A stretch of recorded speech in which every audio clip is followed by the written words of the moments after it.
One, two, three.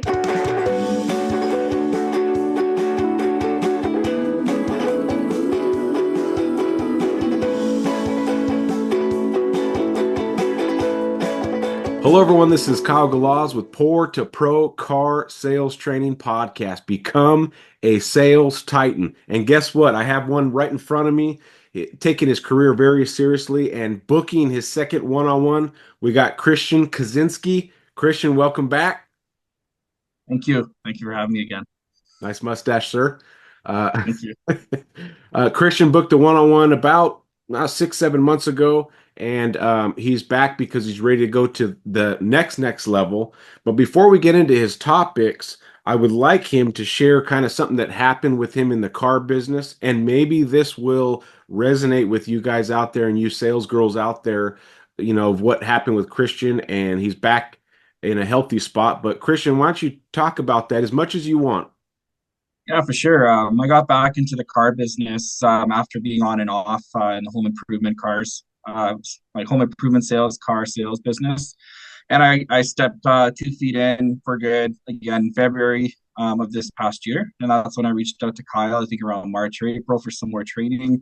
It's really taken off from there. Like I was hitting 10K months, above 10K every single month. Just, following the process, thinking about the sales training I did with him, building a book of business just at my dealership in Regina. But at the time, I think around July, it just wasn't enough for me. I'm also a musician on the side. I have my master's in music performance and clarinet, so I still wanted to do that. And so I moved. I decided to make the big move to Edmonton. I got an opportunity out here from a dealership.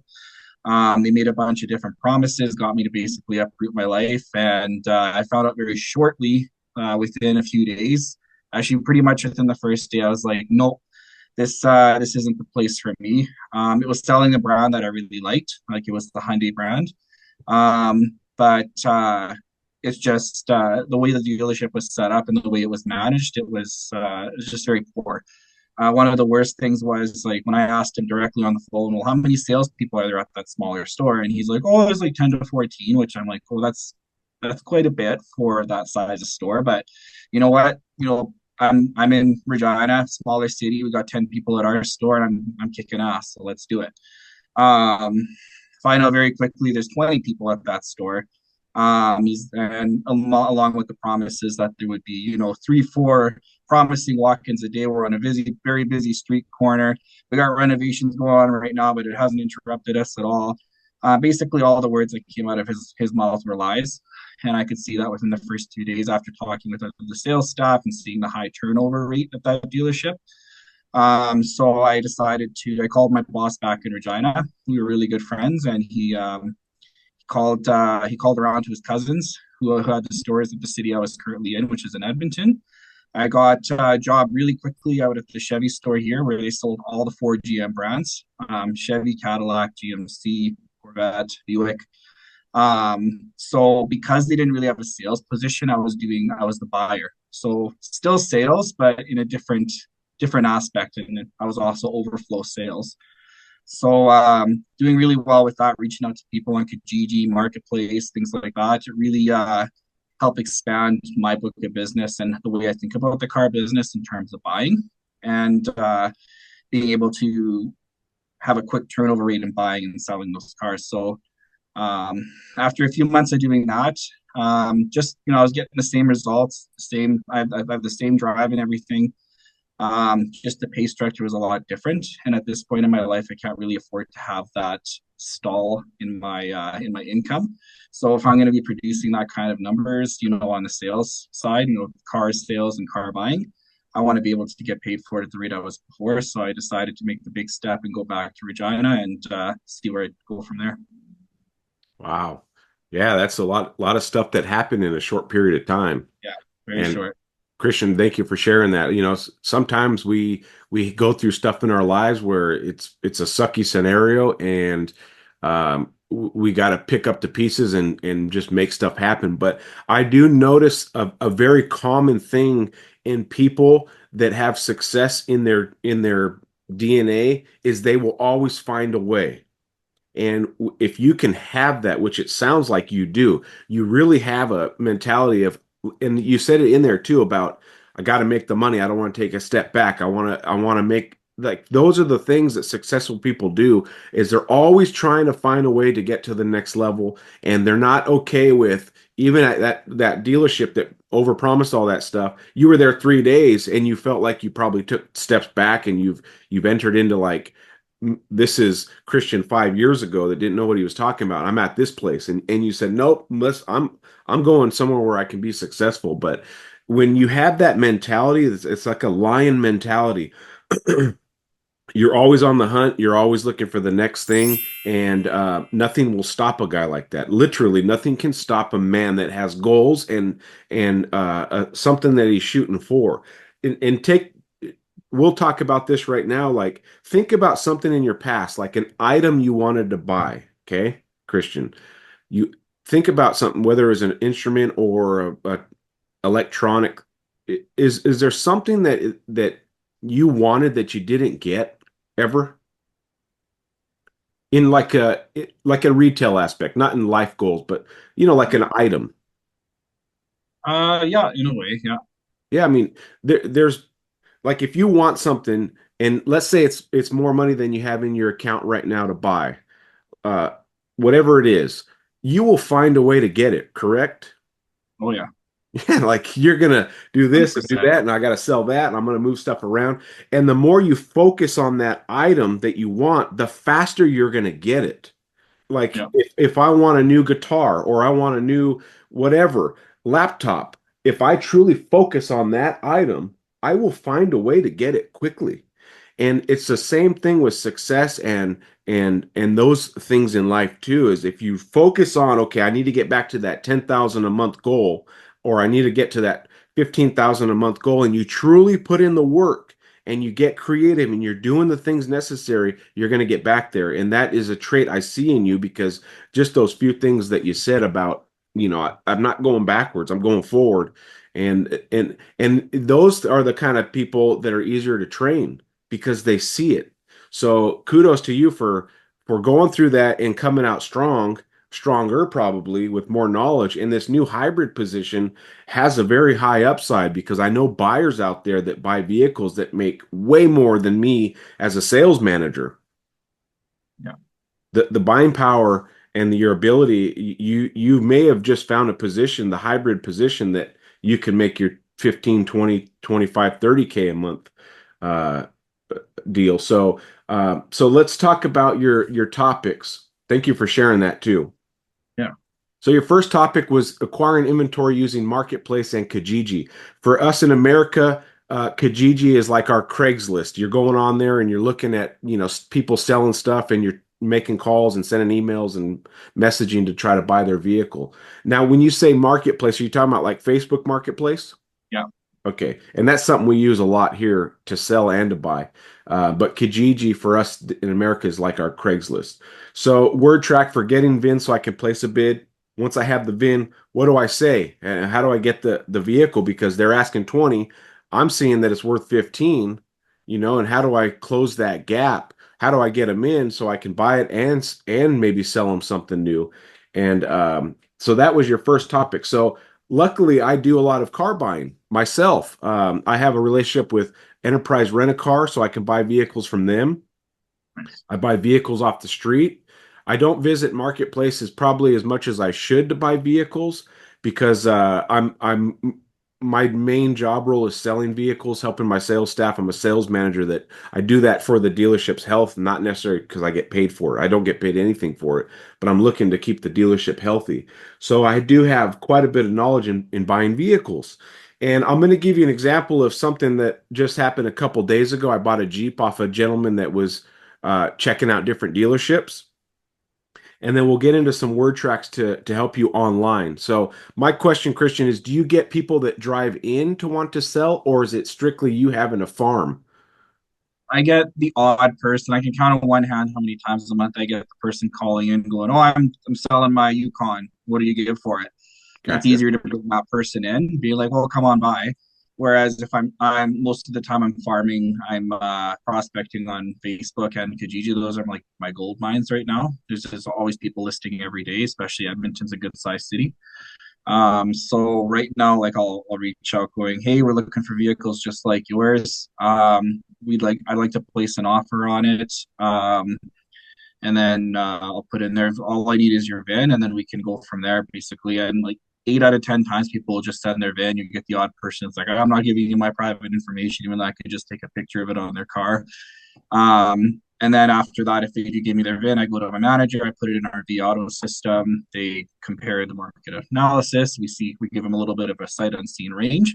So really bad will be this, really good will be this. Usually it's within a couple $1,000s, the range. And then I usually know from there if our top end is only a couple grand under what they're asking, I can usually get them in.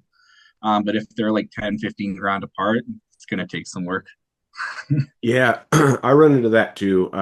So I'll talk about what happened just a couple days ago, and then we'll talk about the online stuff. So I had a gentleman come in. He was selling a white Jeep Wrangler, very nice, 44,000 miles. It's a 2015, so very low miles for it. Wow. Yeah. Yeah, super low. He pulled it behind his motorhome, so it never went off road. It was a very clean vehicle, and it had a retail of $24,000. That was the higher, retail book. So we would put it on our lot for 23,999, Yep. 23,998, right? Just right at book. It's a nice Jeep with low miles, and he wanted 20 grand. So 20 grand is his number. And I'm thinking in my head, technically I could get him to 20 grand because at 20 grand plus our dealership packs and, some recon, it doesn't need much. Tires are good. Everything's perfect. I could still sell it at the retail and make, a couple Yep. grand to get it in our system and a couple grand profit. But why just give him exactly what he wants, right? That's easy. It's let's see if I can get it for less. So I told him 18 grand, which is kind of where I wanted to be anyway, because we need room to negotiate. I want to make pounders. I want to make some money. So I told the guy 18,000. 18,000 is my number. He's like, that's it? You can't do 20? I'm like, no, I can't do 20. Trust me, if I could do 20, I would. I wouldn't just tell you 18 just and then come up to 20. So I'm being a salesman in the purchase. Okay. I'm hitting him low.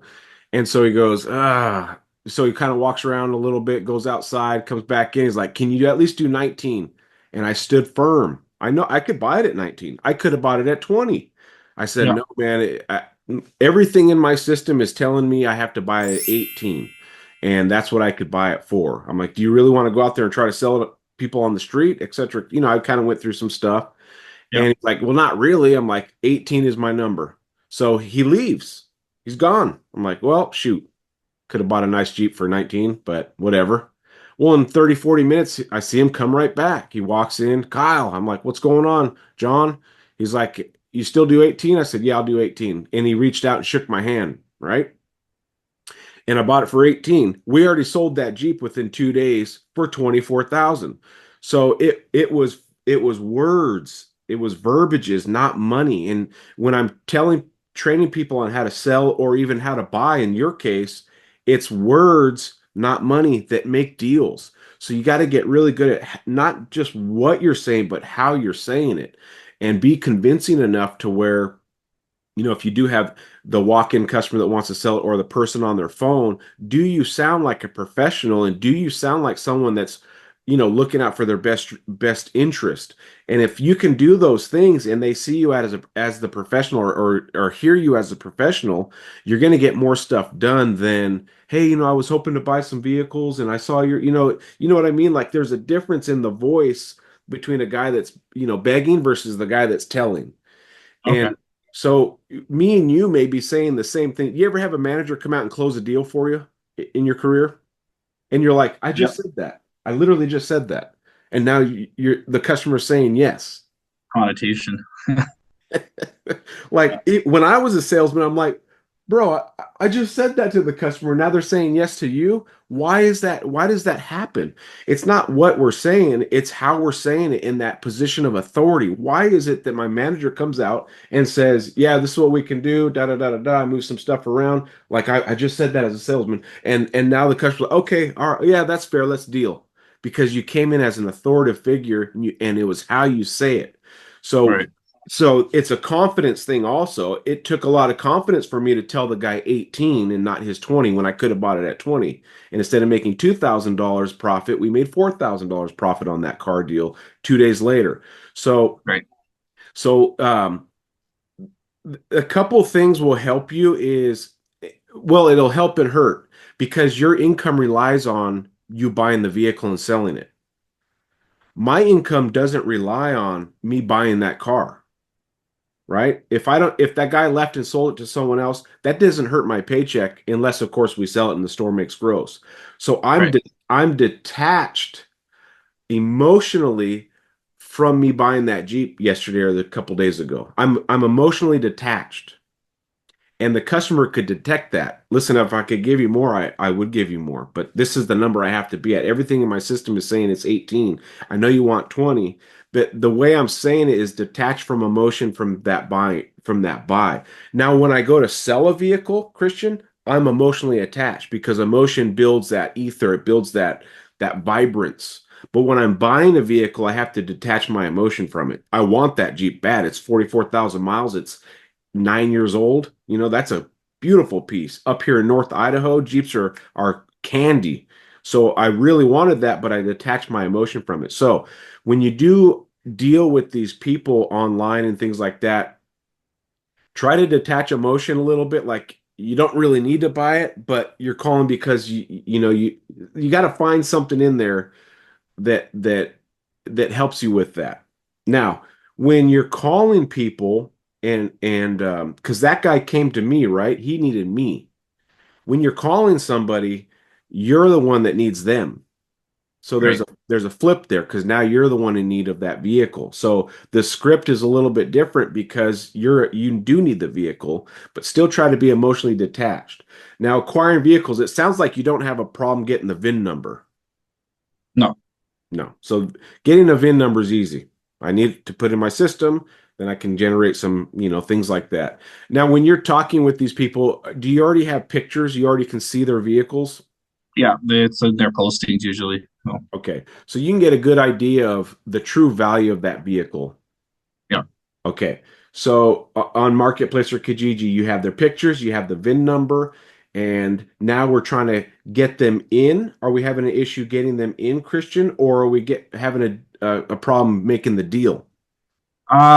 It depends how far we are on the number they want to be at.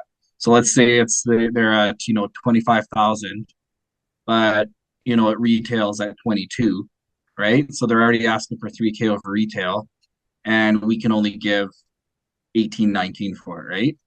That's when I usually have the trouble getting them in. So Gotcha. my verbiage when I'm flipping the range to them, I said, okay, Austin, have my manager take a look. We could be between this and this. Obviously, if it's in top notch shape, no problem being at the top end of that range, but we would just need to see it first. When can you bring it in? We can get a check in your hands within 24 hours. And they'll either tell me to F off or they'll be like, well, I'm really expecting this. They'll tell me what they're wanting. If they were at 25, it's like, well, realistically, I'm looking for 22. So, hmm Yeah, I mean, when I post something for sale, I post the highest number that oh, same I do it here. on Yeah. eBay. I put it on Why not sell ask on for eBay. it? Yeah. Yeah, and then there's that middle number that you can find. So knowing that, right? You said earlier if it's within $1,000 or $2,000, those are the easy ones you can get in. So we're not having Yep. an issue with those. We're having an issue with the guy that wants 25 and your manager said it's worth 19. Yeah. So knowing that going into the phone call, what do you think we could do? Oh, there isn't usually a number, so I'm usually messaging them back. Okay, so are you making the call or is it just purely messaging? It's purely messaging because a lot, like on Facebook especially, there aren't phone numbers. It's Gotcha. just messaging. Yeah, I and get the there. phone numbers if I'm able to set the appointment, and then they can contact me directly. Then I have their number. Okay, so even in the message, so let's say they want 25, you're at 19, and you go to message them back. What would be your message where you're having some success, maybe? Do you have a specific thing that you say, hey, we can get to 19 if we see Yeah, get to it more? took me a while to find the right word track, and the one that's been working most is the one I just said before. But initially, what I started off with is like, awesome, we can get you between this and this, maybe able to squeeze a bit more. what I found that was doing is it was getting the customer in, but it was giving them false expectations of getting more than it was actually worth, to the point where my manager is just like, even though I didn't say it was, they would get $1,000 more. My manager would be like, "How come everybody that's coming in always wants $1,000 more?" And I was like, "I don't know. I got to change it up." So the one that's been working for me, I would say, works 40% of the time. Which is better than it was before. Like the ones that come in, if they do come in, where the closing rate is more of like a 90% now instead of 40%. But I want more to be coming in, right? I want to make it a little bit more attractive, even though we are have that big gap. Yeah, so instead of saying that maybe I can squeeze some more, I don't do that anymore. yeah, yeah, okay, good. What I would how I would approach these people is if you want maximum dollar for your vehicle, I need you to bring it in. You know, ch Okay. just try to change something to where you're not talking about an actual figure, which it sounds like you've already switched. But you have to also remember something, Christian. It's not 100% proof, foolproof. When people go to auctions, when dealerships go to auctions and they're trying to buy cars, someone beats you. And there's not one dealership that buys all the cars. There's some times where, man, I can't bid that high. I can't get that car. So you have to remember it's also a numbers game of buying vehicles. You have to contact more, more, more, more. I've watched a professional used car buyer make calls and I literally watched it and I learned some stuff from him. And he doesn't get all the cars. Mhm. There's a lot of phone calls saying that's too much. I can't pay that much. But guess what? The guy makes like 70 calls a day and buys a ton of vehicles a month.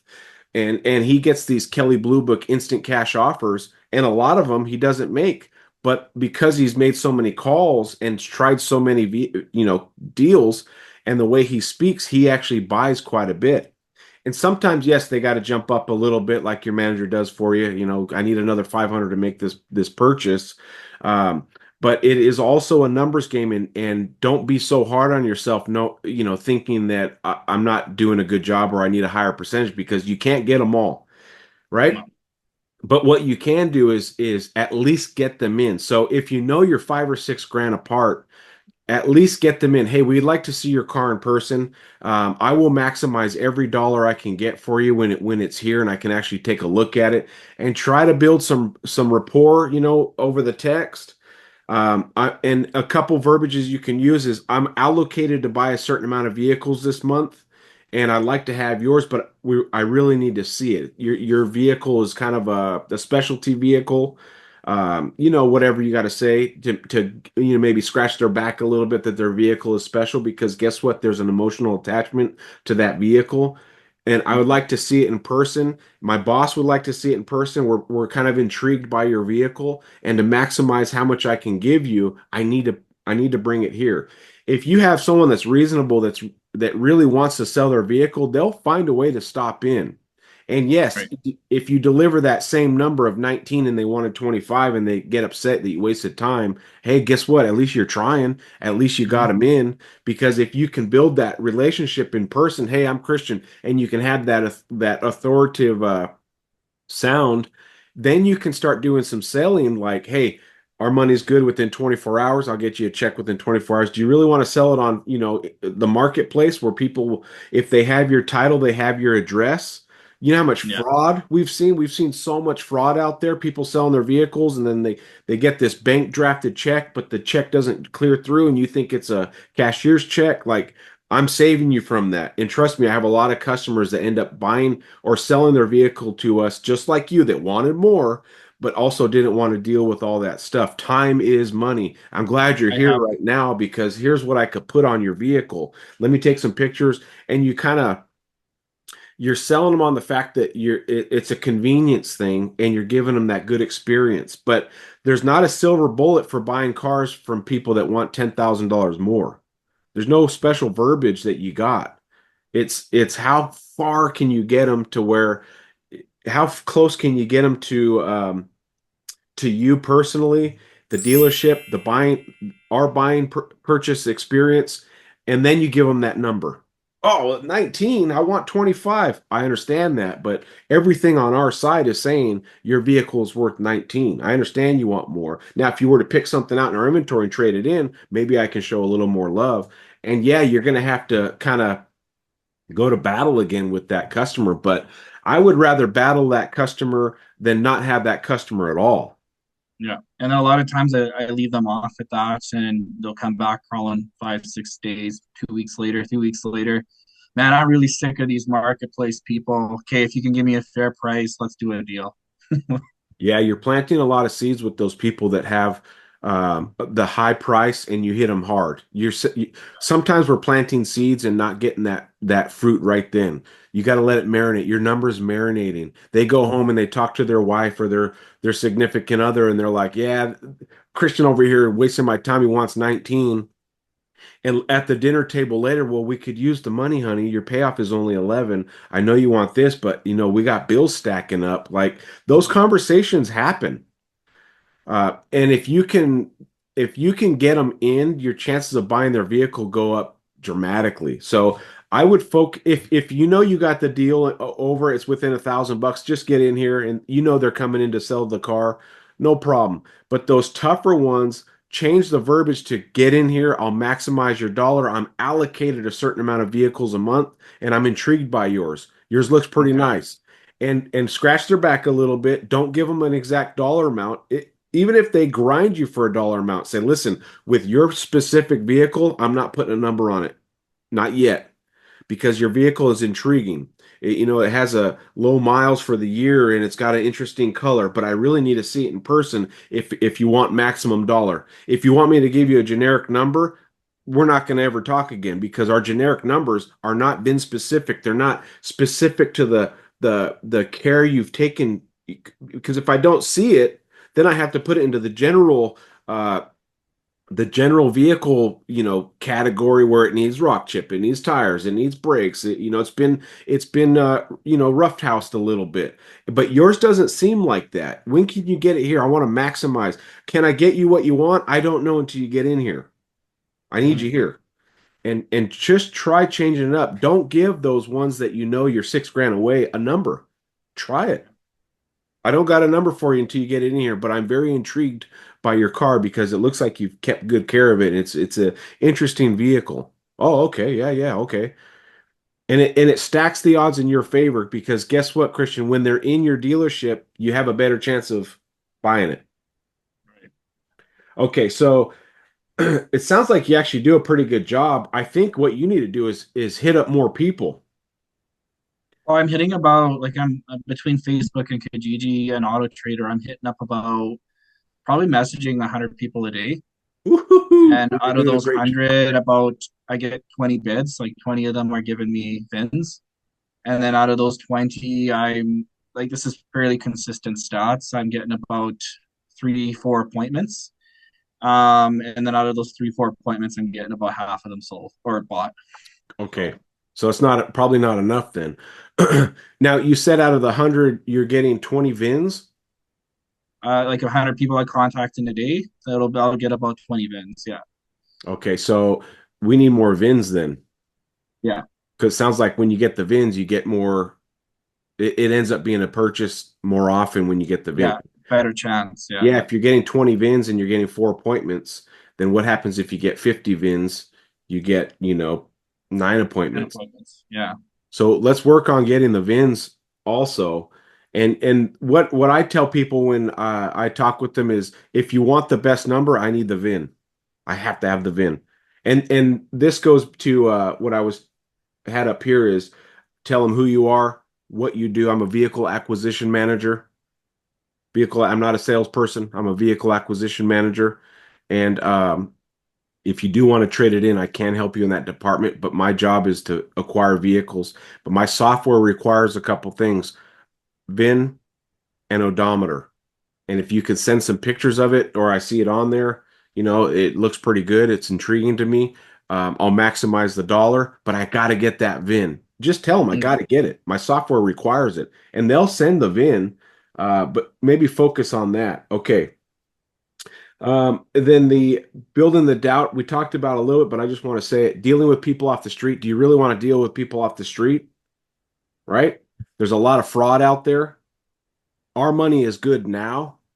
Mm-hmm. A lot of times you'll go to sell your vehicle and the guy has to go get financed. No, I got cash now.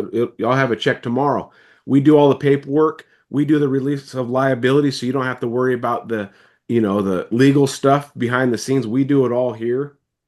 And I'm seeing vehicles sell like yours. This could help with your pricing too, and your justify your number. Is I'm seeing vehicles like yours actually sell in our market for this number. I understand you want $25,000, but what they're actually selling for is between 20 and 22. What you Mhm. want versus what they're actually selling for are two different things. That's why my number is 19 grand, is because I still have to buy it in, do my stuff to it, make sure it's legally ready for sale, and then we sell it for 22. Right. Those kind of verbiages. But I wouldn't stray too much from your number. If your boss gives you a number and you say, well, maybe I can get you more, now you're negotiating. You're not at that point of authority anymore. You're negotiating. Maybe I can get you more. Uh, Now they think they can get more out of you in the thousands. That's just what customers think. Yeah. When it could be only 150 bucks more. Like I give them 22.1, because I'm already there at my 22,000. So be careful when you give numbers and then you allude to that, because they're going to want a ton more, not a little more. And Oh, like I said, there's no confusion of that anymore. I'm not alluding at all. good. Good. I Yeah. mean, and remember, it's a learning thing too. Give yourself some time. How long have you actually been buying vehicles from people? Like consistently 3 months now. So 3 months? yeah. I mean, is anyone a master in 3 months at anything? No. No. So give yourself some time too. I know you want everything right now, the everything, all the success right now, but when it comes to buying cars, it truly is a numbers game. But get those VINs, work on getting those VINs with that. Hey, for me to book your deal out properly, I need the VIN for my software. It's what we use. There's a ton in inquiring vehicles, really. I mean, it could go on for a long time, but do you have any other questions on purchasing? No, like, yeah, I guess to an extent I've done the whole thing where I've like, get your vehicle in, I can give you my best number here. Um, but then you get those people that are just adamant, right? They're going like, well, no, I'm not wasting my time coming down there unless I know I'm gonna get what I'm gonna get. Those ones are going to be the tougher ones. And you can't please everyone. There's a percentage of people out there that are unpleasable. Yeah. And they'll be selling that vehicle for 9 months. And eventually, guess what? They might sell it for that number. But you got to move on and cut ties. Another thing I That's would so do if I, frustrating. That's so frustrating for someone who like me. I'm just naturally a people pleaser. Like I want to yeah, like, people happy. There was this one customer I had. I was selling it. I bought a vehicle from her. Then a day later, she's like, she wanted to come and buy one from me. But she's honestly the most mentally draining customer I've ever had. Um, and multiple times, like I was venting to my family about it over the phone, venting to staff about it, like coworkers, management. They're like, just let her go. But I'm like, no, like I've put too much time into let it go, and I did end up selling her. good. But was it worth it? I don't know. You know what, though? Those customers, if you do get them that first time you sell them, next time, watch how easy it is to sell her. Yeah. Watch. It's going to be very easy. All right, just have a seat. I'll pull the vehicle up. All right, I'll take it, Christian. Okay. It'll be 9 times faster. And if she's still draining, that's just part of selling. You got customers like that. If we all wanted the perfect customer, we'd only sell 3 or 4 a month. Every Yeah. customer has their own challenges. Now, what I would do if I were you, because we never had a connection with Enterprise Rental Car at my dealership. That was a relationship that me and my other co-manager developed with that company, and we were able to buy 70 units within 2 months. Wow. Yes, so if I were you also, I would start reaching out to rental companies and say, hey, I'm a vehicle acquisition manager. I want to build a relationship with the rental companies, and call all of them, because guess what? They have vehicles they have to sell at the end of life. And every vehicle we bought had 50,000 miles or less on them. Some of them Yeah. are still under factory warranty, and we're selling them. Now, are they the biggest front end grosses? No, they're not No. the biggest. But On guess them, no. what? We're selling warranties on them. We're selling gap on them. We're selling stuff. And if you average it out, they're probably $2,000 to $3,000 profit or more per car. But imagine if you bought 60 or 70 in this last couple months, what your pay plan looks like. So Yeah. break out of your bubble and call some rental companies and say, I am the vehicle acquisition manager and I need to buy some vehicles. What do you guys got? Let's do this. Okay, no problem. And you'll build a relationship with somebody. That was our honeypot enterprise. Okay, we got to move on.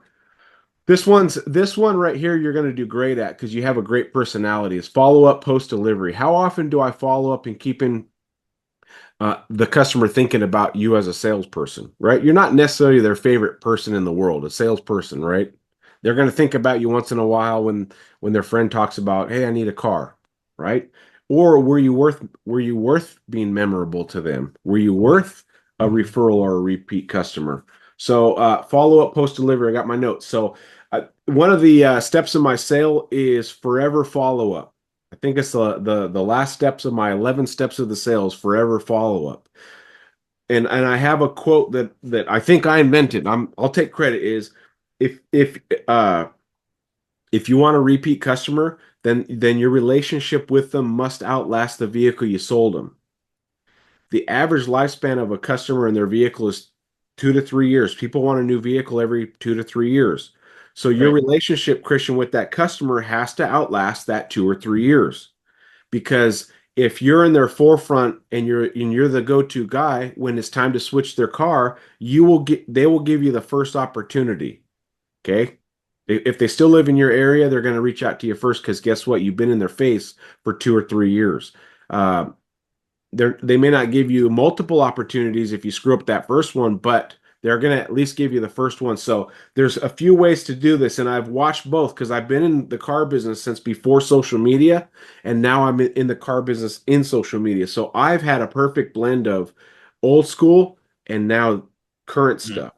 And the old school stuff that I know still works to this day. And people may think you're goofy and what are you doing that for? It doesn't work. I watch it work still because I have some old school guys that I work with.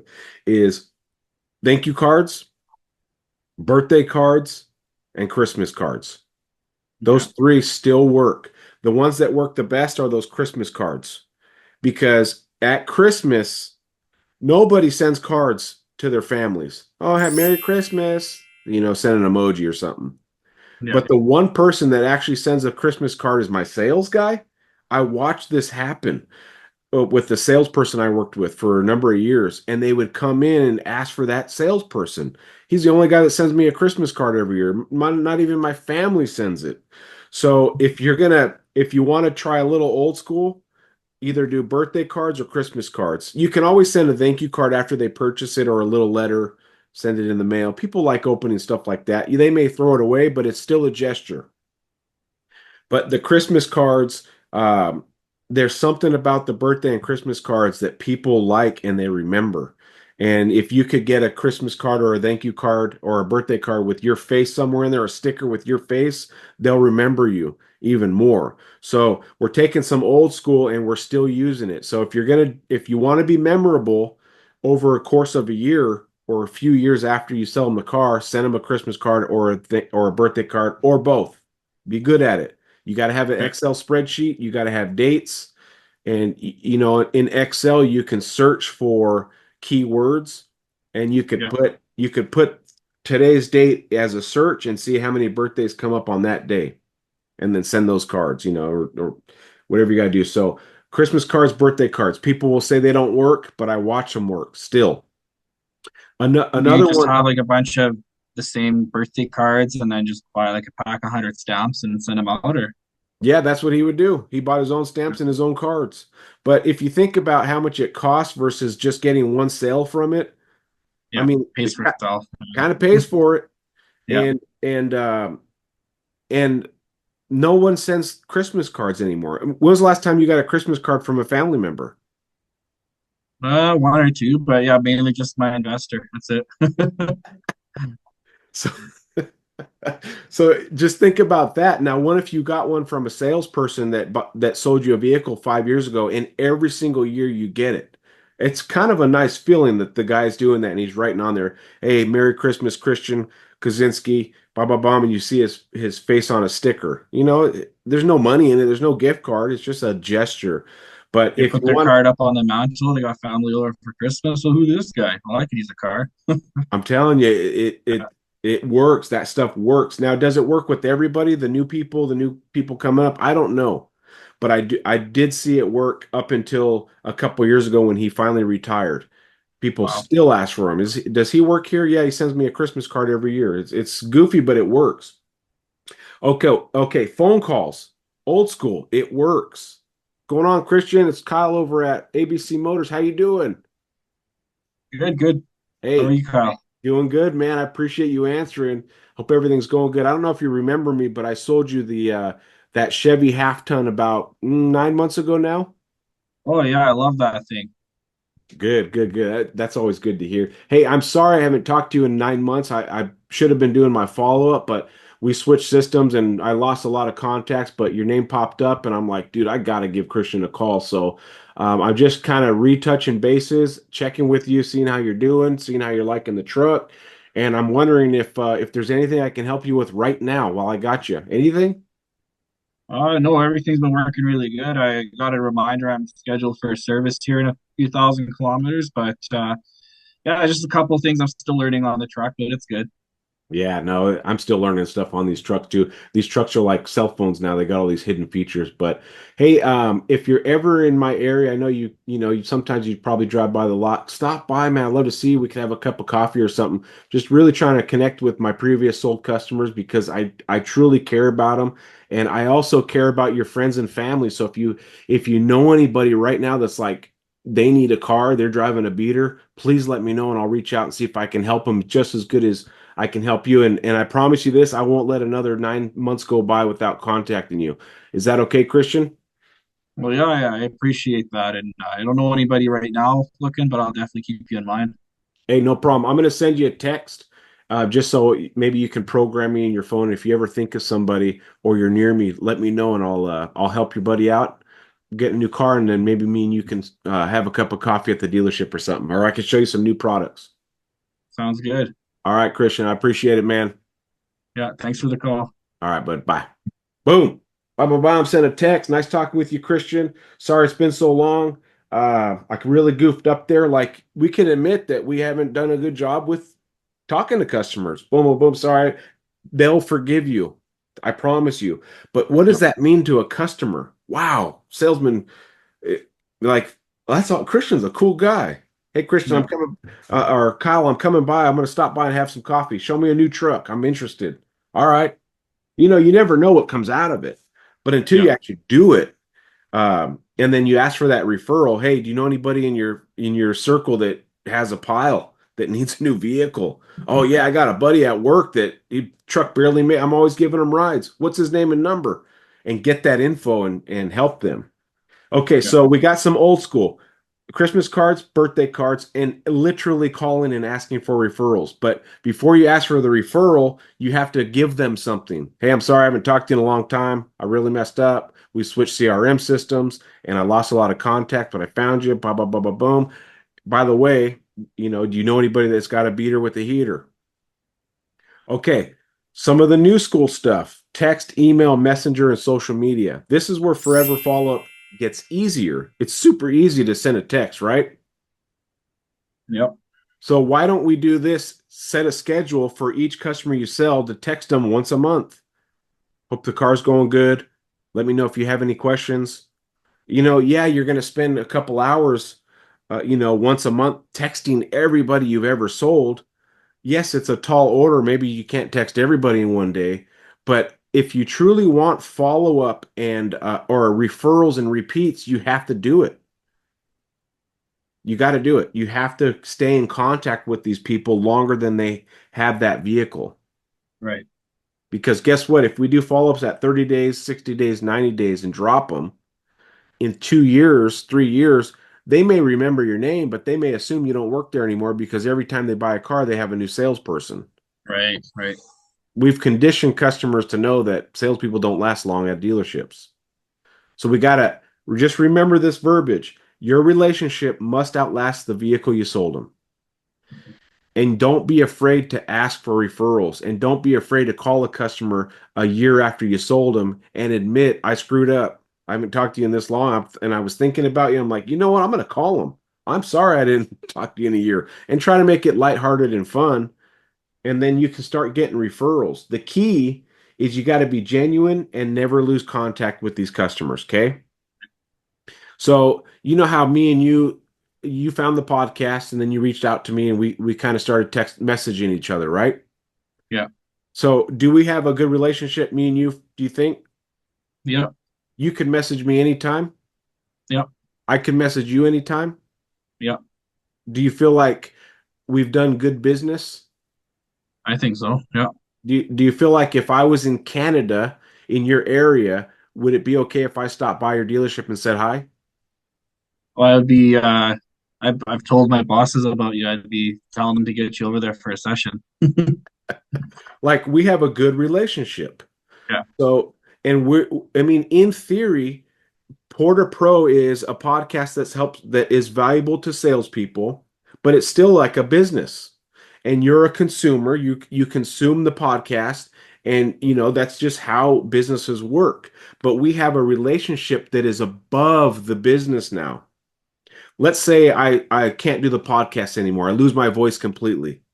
I feel like we could probably still have a relationship. Our relationship is not over if I can't do the podcast. So your relationship with these customers yeah, there you go. Your relationship has to rise above the actual business part. Right. And if you can do that, you will always be their go-to guy.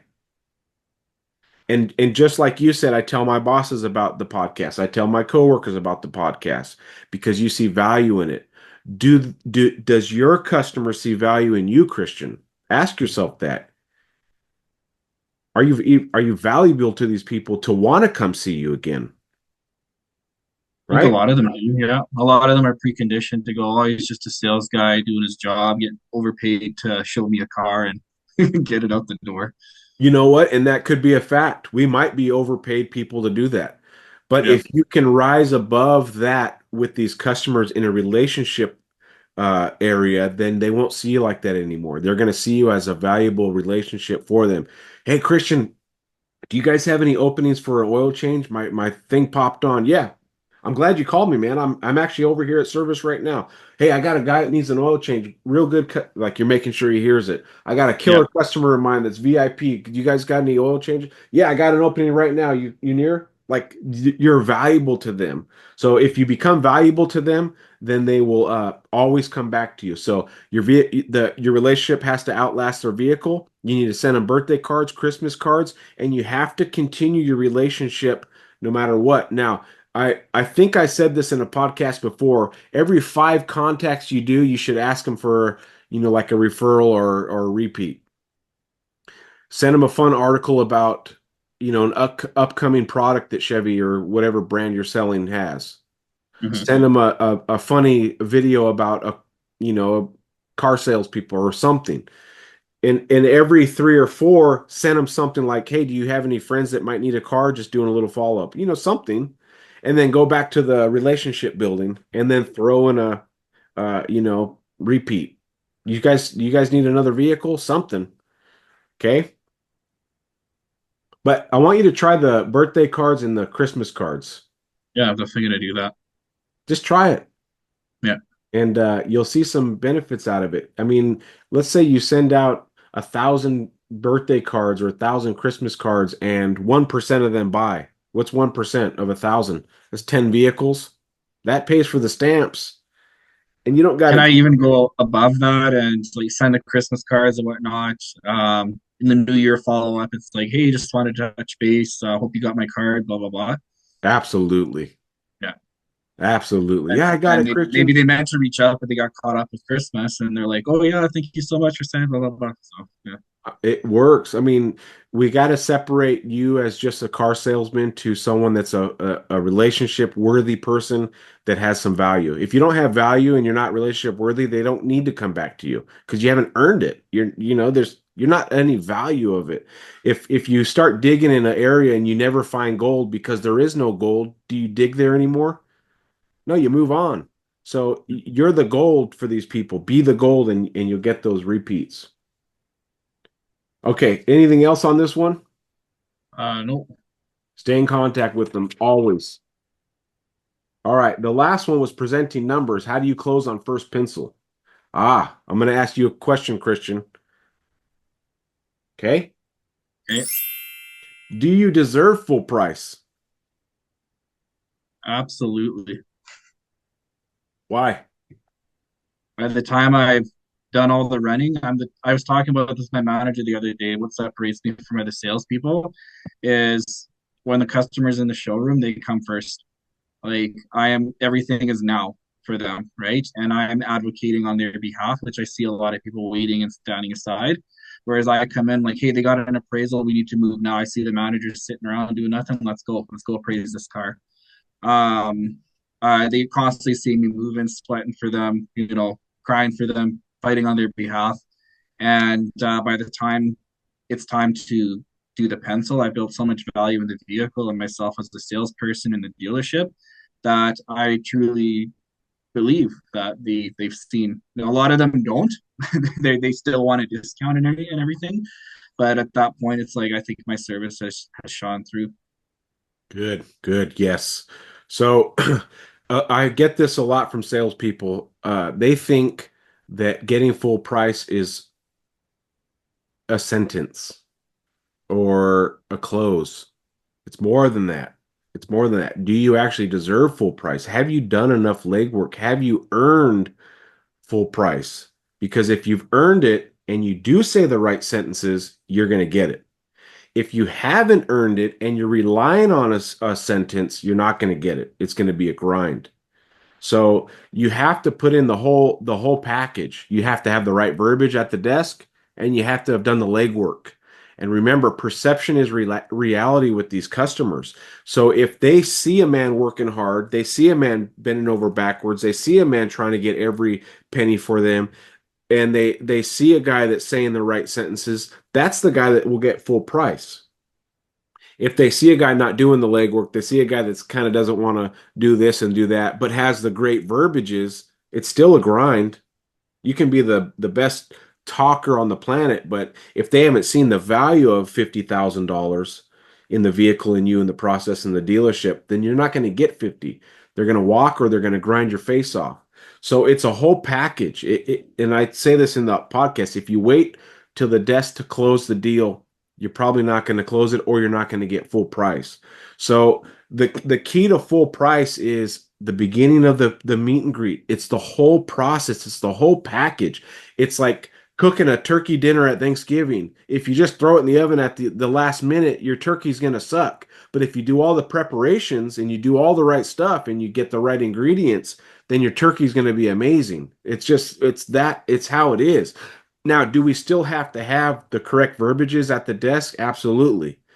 Deals are made by words, not dollars. If you can get that in your head and truly believe it, you will start getting full pop more often. It just adapting to that customer. What does that customer need? It's easy to get full pop to a person that doesn't think they can have the buying power. I don't know if I have good credit and they're an 800 score. That's easy. Mhm. Yeah, if you can get me a 300 and it's a $15,000 car and they have an 800 credit score, yeah, I'll get full pop. It's those other deals that you have a educated buyer or a person that's bought a lot of cars that are the tougher grind. But who has still sold more cars than that customer's ever bought? Who's the professional, Christian? Me.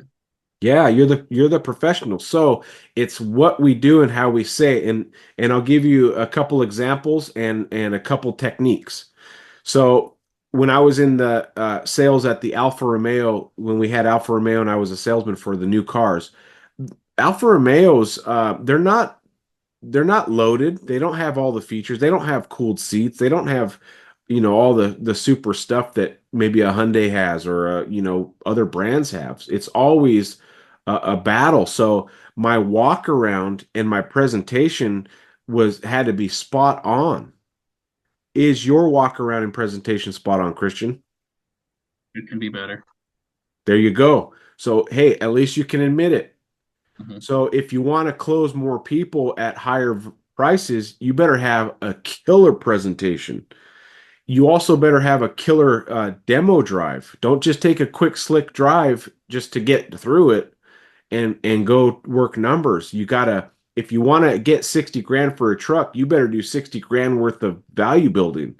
And that includes a beautiful walk around.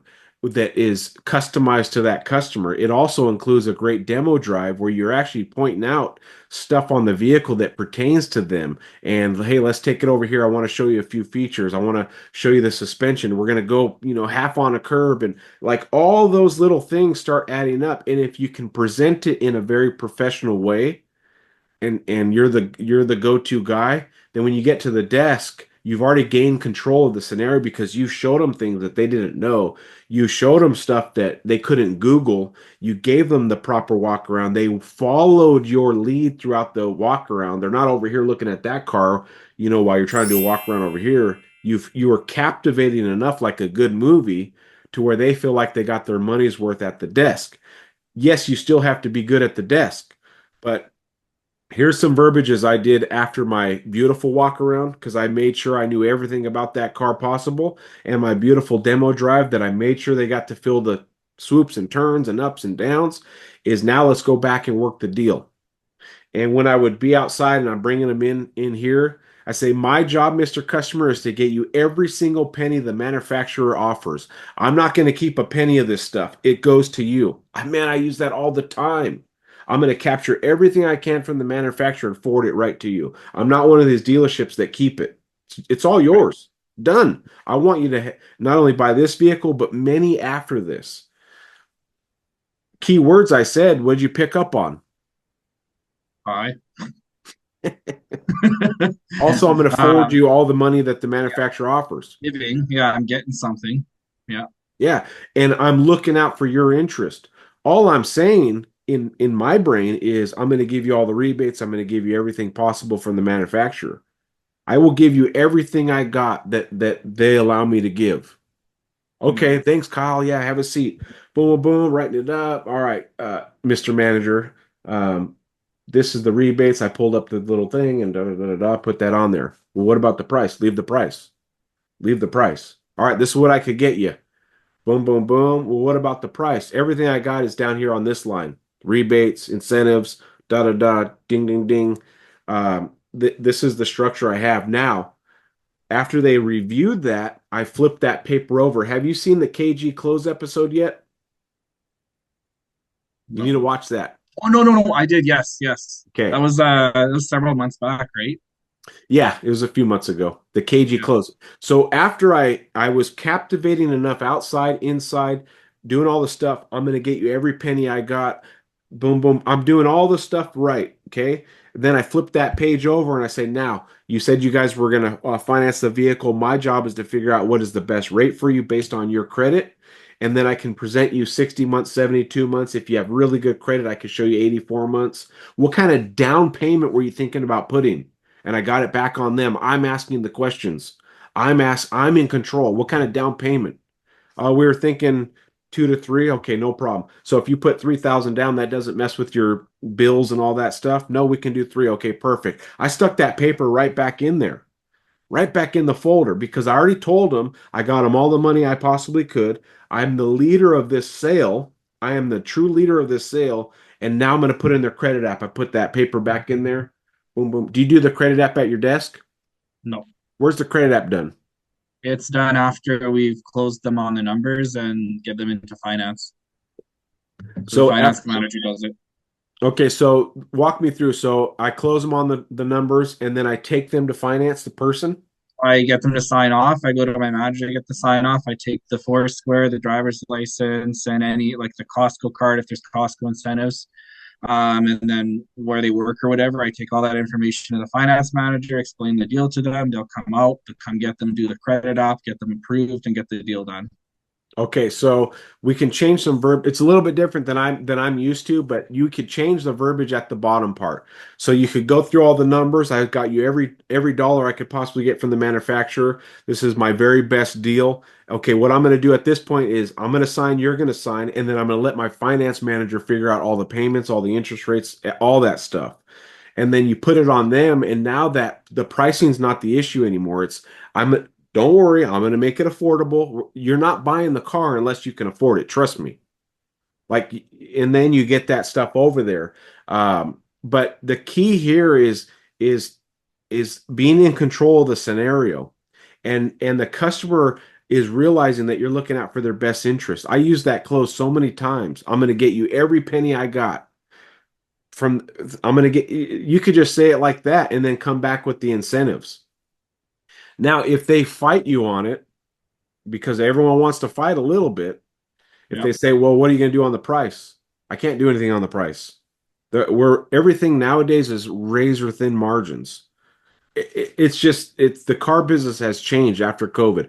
COVID, everyone made a ton of money, and then everyone got smart after COVID. And now the manufacturer's like, oh shoot, the dealerships are oh shoot, let's the manufacturer's suggested retail price, the MSRP, versus what we own it for are this small now. Whether that's Yeah. true or not, it's still a verbiage you can use because this small to me is $4,000, Yeah. right? You're putting it in a graph. Well, it Our depends. Like it depends on the vehicle. Like in the Chevys, right? Anything below a Traverse is going to be razor thin, like 1,500, 2,000, right? Anything after that can be north of 5 grand. But Yeah, but but it's the same thing. customers Yeah. don't need to know any of that, No. right? You're going to tell them everything nowadays is razor thin. That's why the manufacturers are sending us more incentives, and that's what I've done here. Do you want to grind me for floor mats or a full tank of gas? Sure, I'll go to bat for you for that. But this is where we have to be. And whether you buy it from us or somewhere else, this is what it is. You don't travel 900 miles somewhere and all of a sudden it's $10,000 less. This is Right. what it takes to buy this type of vehicle. Now, before you say yes or no to all the numbers, let's figure out what the payments are. Let's figure out what the rates are. Because a lot of times, Mr. Customer, people want to grind my face off for hours on this bottom line, right? And if you just let me do a little bit more of my job, I come back with the payment on these numbers, and you're like, oh, yeah, that's easy. Let me do that for you. Let me figure out the rest of it so you can decide with all the information possible, should I buy this vehicle or not? How do you say no to stuff like that? You can't. You're basically saying this is what it takes to buy the vehicle. If you want to buy this vehicle, this is what it takes. You're kind of stopping them right in their tracks. You're not doing the back and forth with the manager. This is what it takes to buy this vehicle, but let me do the rest of my job and figure out what it takes as far as payment and interest rate. We're not a dealership that marks up the rate. We're not a dealership that does all these backdoor weird stuff where you think you're getting a good deal and we're actually screwing you. There's a reason why we're one of the go-to dealerships in this area is because we're very straightforward. And you may not like this bottom line, but let me figure out what the payments and rates are, and then you can decide if you want to buy it or not. I use that so many times. All right, Kyle, it's fair enough. Full price. It works on high-end people, it works on middle people, it works on low people. But the key is, did you earn the money? Were you the leader of the dealership? Because if they bossed you around the whole time, get the key to that, get the key to that. What's my payment on this? What's your guys' interest rate? And you're trying to keep up and answer them all. When you get to the desk, you can't say all that stuff because they're in control. Tell your Yep. boss I want 5,000 off and I'll take it today. You know when you get the 5,000, they're still not buying it. That's the kind of buyer that's like, well, I still need to run it by my accountant. It's like, so what are Go we consult doing? my dog. Yeah. Yeah, exactly. So if you don't have the control outside, you don't have the control inside.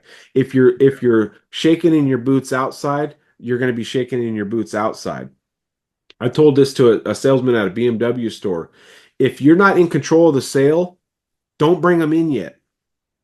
Bring them in to work numbers when you are finally in control, and then bring them in because he was having a hard time with these high-end clients. The reason why Right. you're having a hard time with high-end clients, Mr. BMW, is because they're in control of the sale. You're their servant. Yeah. The Garcon. You're their Yeah. garçon, and then you Yeah. expect to have control on the numbers. It's not the role doesn't flip just because you're sitting at a desk. You got to get out control outside. So remember this statistic. You need to do 80% of the work outside, 20% inside. If a lot of salespeople want to do 20% outside because they don't have a great walk around, they don't have a great demo drive, they don't not good at building rapport. They do 20% outside, and guess what? They need to do 80% inside, and that's the grind and the back Yeah. and forth. And now you've got a mini voucher and you're selling an $80,000 truck and you made $200 or whatever it is, right? You get Or a they mini. walk. Yeah. So the moral to the can I get full pop is did you earn the full pop? And it sounds like, Cristian, you do have the work ethic side of it. Agreed? Yep. The I sweat think so. equity's there. Yeah. It's the verbiage now. Now, my question to you is, do you feel like you have control and you're the leader when you walk inside? I'd say 95% of my customers I do. I get the odd one in that has the big ego that they decide they're in control right from when they start. So from there, I don't know if I take over right when they come in. I just kind of back off, I assess, and then I kind of address how I'm going to deal with them. Yeah. Well, sometimes those guys, if you go head to head, you lose the deal. Yeah.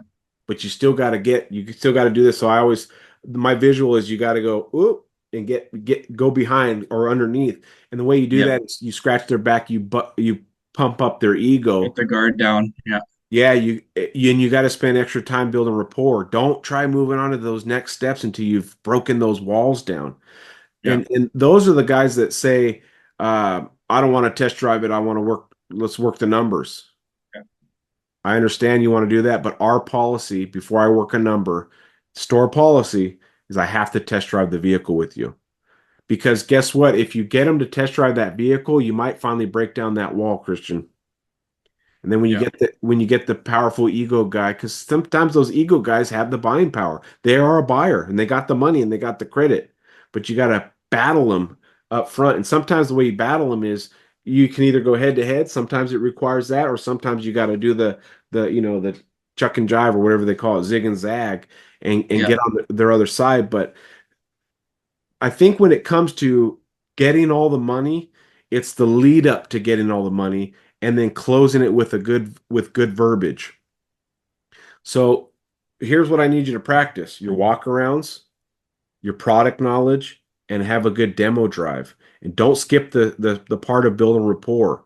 It's the lead up to closing the deal. Because if they see you as a leader and then you say stuff like, hey, I'm here to get you the best possible deal, I will forward you any dollar I can get from the manufacturer for your deal. And don't worry, we're not a dealership that marks up the interest rates. A lot of dealerships out there, Mr. Customer, will say, I'm going to take 5,000 off the price. And you're like, yeah, I got it. And then they mark up the interest rate just enough to cover the 5,000 they got you. Does that Yeah. sound like a good deal, or does that sound like someone's doing smoke and mirrors? Would you rather deal Gaming. with that customer, or would you rather say, you know what, Cristian's straight up? Cristian's telling me I get you all the money for the manufacturer, and Cristian's not going to screw me on the interest rate. That's what I'm here for. And I hope I've earned your trust through knowing you for, the test drive and all that. I hope I've earned enough of your trust to let me just do my job, get you the interest rate, get you the payment. This is what it takes to buy the vehicle, and let me work your deal as a whole. There's no way they can say no to that. Now, No. is it going to work on everybody? No. You're going to have the guy that grinds your face off. We do have to take those in between deals Yeah. that are thin. But the key, because you can't close everyone at full price. I've never seen a salesman do it that closes every single person at full price. There's always a grind in there. It's minimizing how many grinds we're doing. Yeah. And when you get a customer that says, "Hey, I'll take it if you take 1,000 off," that's not a time to say, "Okay, let me go check." Okay. That's a time to say, trust me, if I had it, I would give it. That's a time to stay where you're at. Don't have an emotional reaction to it, right? Because we can get emotional and stay cold, cold face. Say, listen, if I could take the 1,000 off, I would. But when I go get a structure for my manager, I've already told him I want the best possible deal. This is what I Hmm. got. This is what it takes to buy it. With the manufacturers readjusting MSRPs, the margins are razor thin. Do you want a full tank of gas? I'll probably get that for you. Do you want a soda pop? And you try to divert. And you just try to do anything you can to get it off it, but you don't just get right up and go back to your manager with that offer. Right. Because you know that the truck has 5 pounds and we'd be okay at 4 pounds, right? I want the deal even at 4 pounds. But if you just get up right away and say he wants 1,000 off, he'll take it, you don't got full pop anymore. So when Yeah. they ask for the 1,000 off, you say, I wish I could. I already, trust me, I've gone here. I've already done it with the manager, and this is the best deal. Let me do the rest of my job and figure out the payments and the interest rates and all that. Because What if guess they what? go? What if they go? Oh, you haven't taken any money off. What do you mean that is the best deal? Then you say, listen, the old days, a few years ago, yeah, the MSRP, I used to have two, three, $4,000 of profit. If we discussed this deal 2 years ago, grind my face off. I got a ton of money. The reason why I know the money's not there anymore is because I get this little thing at the end of each deal. It's called a commission voucher, and they're the absolute minimum. The reason Yeah. why they're the minimum is because there's no money in these vehicles. So now we had to switch our whole dealership motto to volume. And this is what these vehicles are costing now. The reason why this is happening is because during COVID, the manufacturers were getting greedy. You remember those dealerships that were getting a ton of money over? Well, now there's a backlash, and the manufacturers have actually started lowering their MSRPs. But the cost to build the vehicle is the same. So you have the cost to build it versus the MSRP. Now it's like this. That's what I'm Hmm. working with.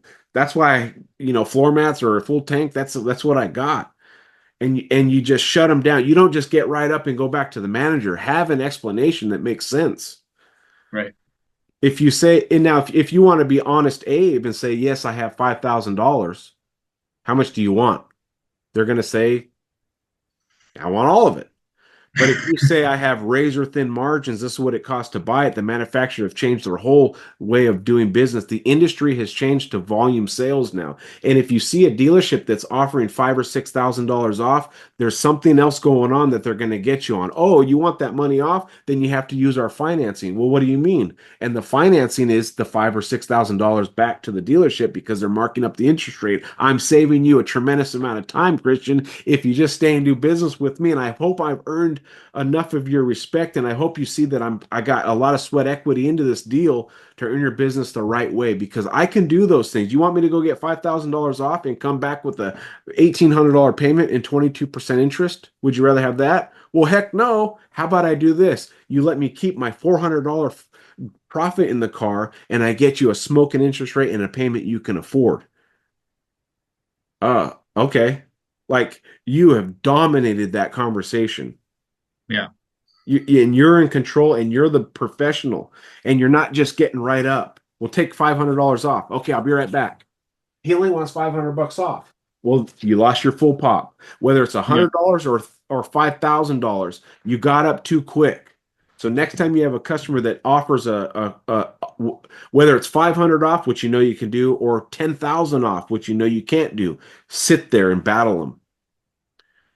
Because when I go out and close deals for my sales guys, right? I think I've only had one customer actually stand up and blow out. And I've said some stuff that's like, he should be blowing out right now. Your offer is ridiculous. Yeah. Like, the offer you're making is not in reality, Mr. Customer. They don't blow out. So customers you got to give them some credit that they can do battle too, and you're not going to offend them enough. Now, if you say F you and all this, yeah, they're going to get up and leave. But if you're truly going to battle in a tactful way and having a reason why you're asking the money you'll get full pop more often. And if they say this other dealership's doing it, let me tell you why they're doing it and how they're doing it. Yeah. Or how come you haven't taken that deal? Yeah. Really And good deal. there's a reason why our dealership has good Google reviews. If we were the worst deal in town, we would have 1-star Google reviews and we'd have no sales. We are one of the best deals in town. And if you need to go out there and visit dealership to dealership and spend days doing it to find this out, so be it. Or you can say, you know what? I like Christian. I like the way he's done business. He's very transparent. Yes, I'm not getting exactly what I want down here, but he's still making it affordable and having a low interest rate. Those closes get full price all the time, but you got to have the confidence and the know-how to say it, and you have to have earned it on the car lot. So getting back to how do I get full price? It's not a trick close at the desk. You got to think, have I earned it? Have I earned full price? Am I worth full price? And am I saying the right things at the desk after I've earned it to close it?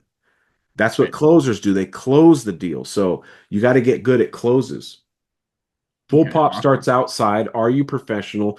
Do you deserve full pop? Are you doing a tactful battle with the customer at the desk?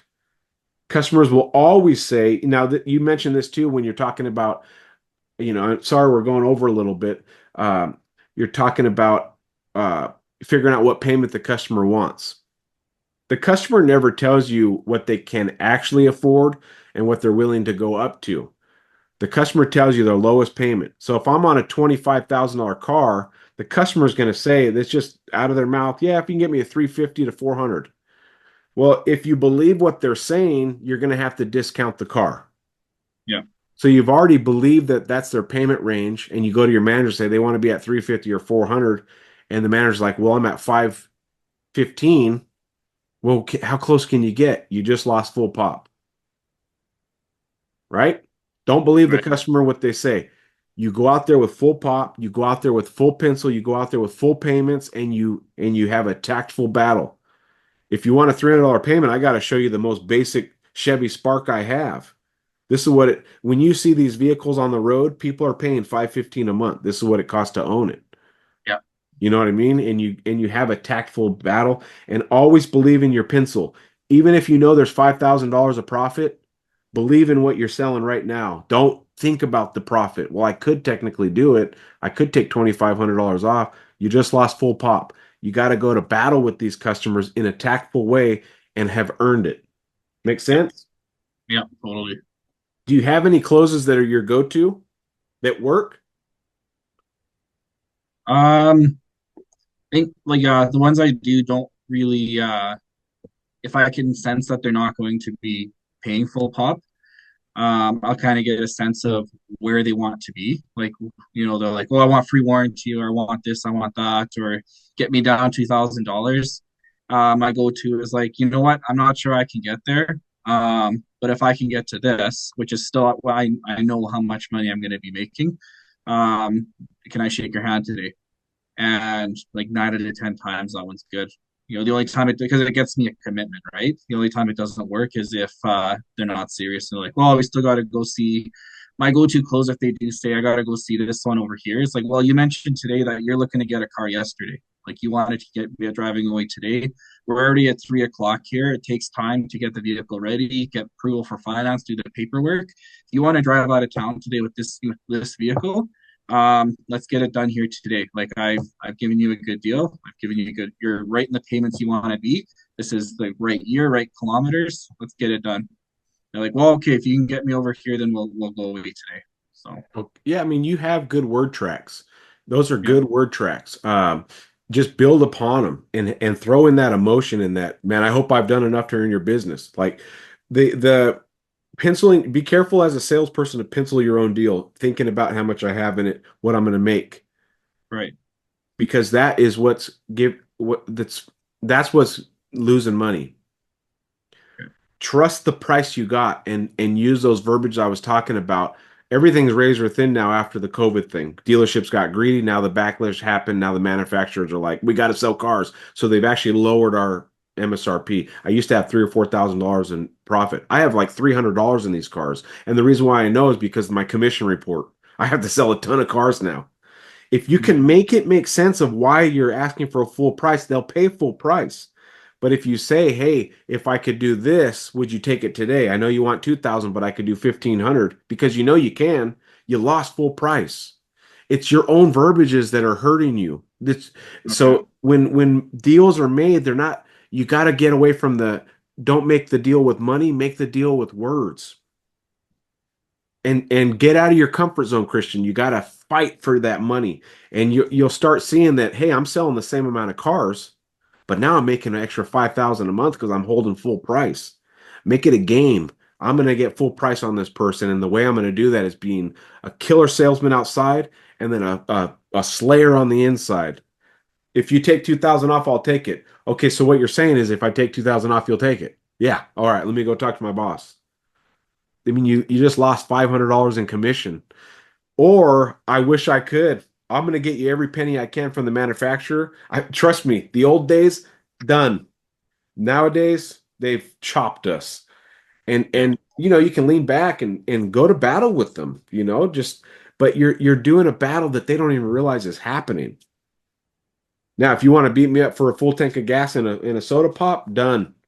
But you got to understand that everything's changed nowadays. Well, this dealership's saying it. Yeah, you want to know why? Because they're doing the interest rate thing. You got to have a punch for every, you just got to always be ready to fire back. And that takes What if they practice. come at me with, "Oh no, no, no, the interest rate's the same or lower"? Now, did you see this in person? Did they write up an actual deal where you sat there and you were about to sign, or is this something you saw in an advertisement or just a salesman said over the phone, Christian? Oh no, no, I was there. They showed me the deal. And why did you walk away from it? What about your gut instinct said something's off? Well, we just weren't ready to buy. I just wanted to see if there's something better out there, better deal. Okay, so you had the what you feel is the best deal in front of you, and you walked away. Now you're doing this deal, and you're saying it's not as good. Yep. Okay, and how far off do you think I am from their deal? Well, if you can get me 2 grand off at the same interest rate, then we got a deal. Well, that's a great offer, but unfortunately, with the way the market has changed, the way everything's changed, I just don't have the $2,000 to give you. We're at a point now at our dealership and the manufacturers where it's razor thin margins per deal, and I just don't have $2,000. Now, where I can save you money is possibly getting a better interest rate. I'm going to find a solution to earn your business, Christian, but you got to let me do a little bit more of my job. And maybe I can beat their interest rate by enough to earn your business here. Would that be What okay? in, well, what interest rate can you get me? Well, I'm going And to that would find that make out here that shortly. nice. I'm going to Yeah. find that out because I'm not going to let you leave and another dealership beat us. We usually are the ones that beat. Now, are there better deals out there? Once in a while there are, Christian, but let me just do a little bit more of my job and figure out the very best I can do, and then you can decide if you want to buy here or not. Okay? Sounds fair. Fair enough. Okay. Let me get you and then you got to go through your process. I'm going to have you sign here. Don't worry, you're not buying the vehicle yet. I still got to get you a payment, still got to get you an interest rate, and my goal is to beat their interest rate and save you that $2,000 possibly based on And the that's where I have the conversation with finance. Say, well, this is what they're saying. They're very interest rate sensitive, so we need to be here. Like, because I know in finance managers, you always want to make as much money as possible on the interest, but they're never yeah. going to let us lose a deal. So No, it's true. And that conversation you just had with me, that is a tough close. You presented the toughest one of the toughest scenarios because he was about to sign. He saw the interest rate. They gave him 2,000 off. The only other things you can do is say, "Hey, maybe I can beat their interest rate." And are we comparing apples to apples? Is that the exact same truck? Because if it was the same truck, it'd have the same VIN. And if it has a well, different VIN, maybe there's some different rebates, different after programs. some digging with this one person telling us back in May or June, they told me it was May, telling me it is the same truck, and I'm like, it was a 1500, same trim and everything, but the engine was different. It was a 2.7 turbo, not a 5.3 V8. So Yeah, like, there's oh, there's there it is. there's something different now. If it's a different VIN, it's a different truck. So that's a good way to go about it. But let's say it was the same exact thing, because that does happen with new vehicles. You have the same one. The conversation you just had with me is a tough one. Yeah, $2,000 less. I already saw the rate I was about to sign, but I thought, you know what? So if it's truly apples to apples, Mr. Customer, and they're beating me by $2,000, they may actually have the better deal. I don't know what they're doing behind the scenes to make up that money because I know how razor thin these vehicles are for profit. I don't know. But there's a reason why you left. Something in your gut said maybe I got to look around. I'm not sure exactly what happened there, but I will present you with the best deal possible. And maybe I won't be able to get there based on the price, but maybe I can get there somewhere else and save you that money on extended warranty or gap or the interest rate. I will fight my hardest for you to earn your business today. And you're still haven't given up $2,000. hmm You still have skirted that, and maybe we can get a better rate or a lower payment. You never know how much stuff they've added. They may have given you a lower payment, Mr. Customer, but they may have loaded that payment with all the stuff you don't need, undercoating, overcoating, etch a sketch, all this stuff so you think you got a good deal, but they still made it up somewhere. And we don't do that. You know, right. you go that route. Or let's say it truly is apples to apples and you got to give up 2 grand to make the deal. That could happen, Yeah, you go to the know, manager, and the GM goes, "Yeah, just do it. We just need we do it. need the deal." Yeah, The, he may have won the war of negotiating, but you won the battle of getting his money. Or yeah, no, the other way around. He won the battle of negotiating, but you won the war of getting his money, and now you have a repeat customer. And maybe Right. next time you can make it up. But we're not letting that customer leave without buying a vehicle like that other dealership did. Mr. Customer, they made a mistake of letting you leave. I'm going to earn your business. I'm going to find a way to make it worth your while. And I hope I've earned your your trust, and I hope I've done enough to earn your business. Yeah, you might pay a little bit more, but you know, you say stuff like that and it works. So Yeah. there's a Yeah, no, lot. it was a tough one, but I do get those, not going to say frequently, but more than I like. So Yeah, and the key to those two is you don't just get up and go run to your manager. You still do battle. You stay still strong. you place some doubt of why they're giving you the 2,000. They're willing to lose money to sell a vehicle. What about that makes sense? It doesn't make sense. You're in business, I'm in business. Why would someone want to sell something to lose money? It just doesn't make sense. So the key points to this is, do you deserve the full pop? And you have to believe in your pencil. You believe in the full price. Just by changing your mindset to believing in this and that pretend like there is no money in it, you'll start getting more full pop. Make it a point of attention to get more full pops, and you'll get more full pops. But you have to earn it. Okay. Awesome. Anything else in presenting numbers? No, that was really good. It was really clear.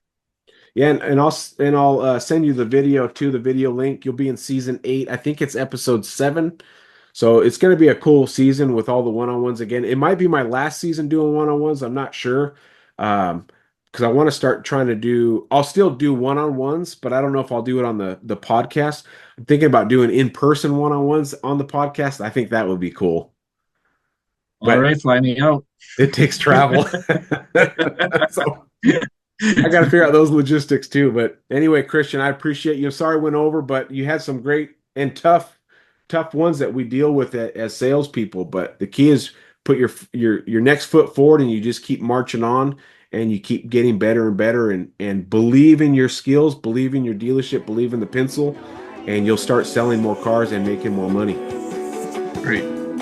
All right, man. You have a wonderful Sunday. Yeah, you too. Thank you so much. Appreciate it.